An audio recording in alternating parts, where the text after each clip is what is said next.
Hey guys, welcome back to my channel. So last video में हमने पढ़ा था plastids and their types. So आज हम पढ़ने वाले हैं another type of cell organelle which is called as ribosome.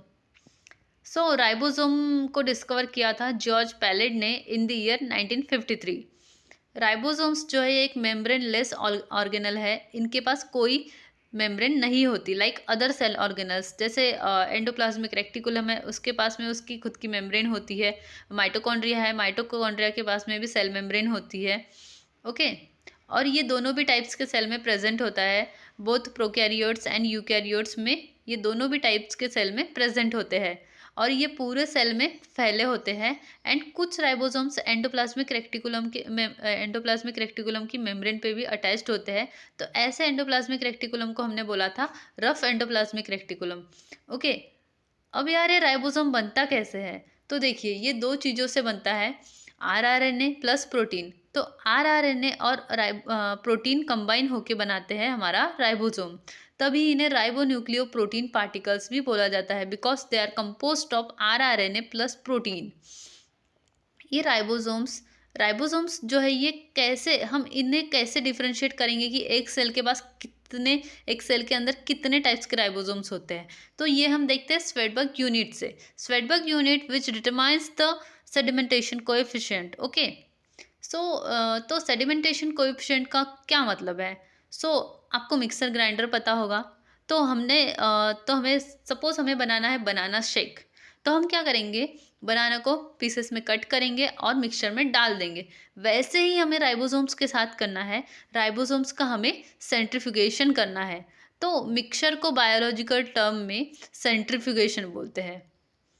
तो जब हम राइबोसोम्स को सेंट्रीफ्यूज करते हैं तो हमें पता चलता है कि ये मटेरियल की कितनी डेंसिटी है। तो जितनी ज़्यादा डेंसिटी होगी तो उतना ज़्यादा मटेरियल सेटल डाउन होगा ना। तो हमने अलग अलग टाइप्स के राइबोसोम्स को सेंट्रीफ्यूज किया और उनकी साइज़ और डेंसिटी पता लगाई।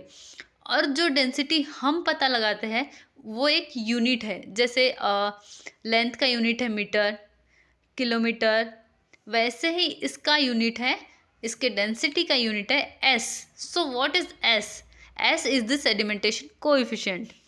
सपोज ये एक मिक्सचर ग्राइंडर है। इस मिक्सचर में हमने राइबोसोम डाला और ये कितनी जल्दी सेटल हो रहा है, कितनी जल्दी सेटल डाउन हो रहा है, मीन्स सेडिमेंटेशन कोएफिशिएंट। ये बताएगा हमारा स्वेडबर्ग यूनिट।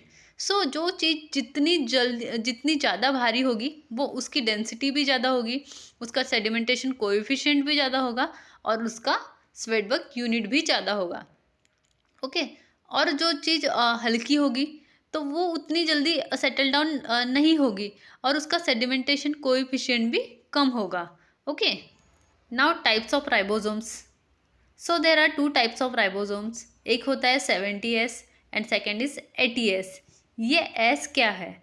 जैसे लेंथ होती है ना, लेंथ का यूनिट होता है मीटर, उसी तरह राइबोसोम्स का यूनिट होता है एस।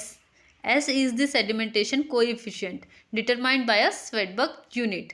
ओके, तो क्या ये मीटर्स, किलोमीटर, सेंटीमीटर की तरह एडिटिव्स वैल्यू है? जैसे हम मीटर को ऐड कर सकते हैं, सेंटीमीटर को ऐड कर सकते हैं, क्या हम इन्हें भी ऐड कर सकते हैं? नो। तो ये जो यूनिट है ये थोड़ी डिफरेंट टाइप की यूनिट है। दिस आर नॉट एडिटिव्स, इनकी वैल्यू को हम ऐड नहीं कर सकते। सपोज टू वैल्यूज है, एक है 50S एंड दूसरी है 30S। तो हम इन्हें ऐड नहीं कर सकते। This units are never additives. Okay, तो जैसे कि मैंने आपको बताया था, टू टाइप्स के राइबोसोम्स है हमारे पास, 70S एंड 80S। अब ये 70S जो है ये दो स्मॉलर सब यूनिट से मिलके बना है। एक है 30S and larger sub unit is 50S। अब बात करते हैं 80S की। ये भी दो सब यूनिट से बना है, smaller sub unit as 40S and larger sub unit as 60S। Okay, अब आप लोगों के माइंड में एक क्वेश्चन अराइज हो रहा होगा कि 30 + 50 तो 70 नहीं होता।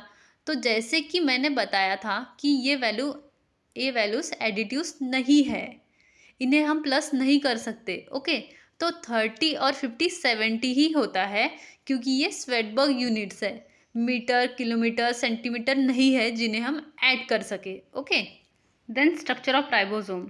तो राइबोसोम के पास दो सब यूनिट होती है, एक होती है स्मॉलर सब यूनिट और एक होती है लार्जर सब यूनिट। ये है स्ट्रक्चर ऑफ राइबोसोम। ये है इसकी स्मॉलर सब यूनिट और ये है इसकी लार्जर सब यूनिट, और ये है एमआरएनए की चेन जो स्मॉलर सब यूनिट से बाइंड है।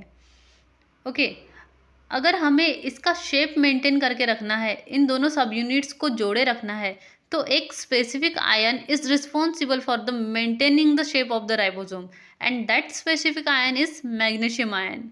तो अगर इस मैग्नीशियम आयन की कॉन्सेंट्रेशन ऊपर नीचे हुई, कम ज़्यादा हुई, तो ये दोनों सब यूनिट्स अलग हो जाएंगे, आपस में जुड़ेंगे नहीं। सो मैग्नीशियम आयन इन दोनों सब यूनिट्स को जोड़े रखता है, इनके स्ट्रक्चर को मेंटेन करके रखता है। ओके, देन फंक्शंस, इसका मेन फंक्शन है प्रोटीन सिंथेसिस करना। राइबोसोम प्रोटीन बनाने में हेल्प करता है। ओके, इसी वजह से इनको बोलते हैं protein factories. Okay, so this is all about ribosomes.